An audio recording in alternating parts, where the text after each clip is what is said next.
Егемен Қазақстан газетінің тілшісі Орынбек Базылов. Құрметті Қасым-Жомарт Кемелұлы, сіз халықаралық пәндік олимпиадалардың жеңімпазы атанған талантты оқушыларға қолдау көрсеттіңіз.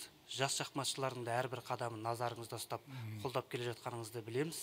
Жалпы, мұндай қадамның астарында қандай мән бар? Мәні терең, себебі мен жалпы жастарды қолдап жүрмін, үнемі айтып жатырмын. Мемлекетіміздің келешегі жастардың қолында. Бұл жай ұран сөз емес, бұл біздің басты саясатымыз.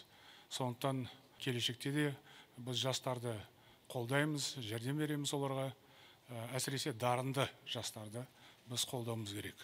Кеше ғана мен мұғалімдерге, ұстаздарға марапаттарды бердім. Сөзімде айттым, мұғалімдер қоғамымыздың озық тұлғалары, сондықтан олар дарынды жастарға білім беріп жатыр, сондықтан жастар болсын, мұғалімдер болсын, біз қолдаймыз, мемлекет қолдайды.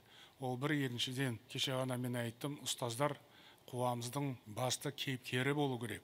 Бұл жай сөз емес, бұл саясат. Сондықтан оларға жәрдем беріп, мұғалімдердің, ұстаздардың беделін, қоғамдық мәртебесін көтереміз міндетті түрде.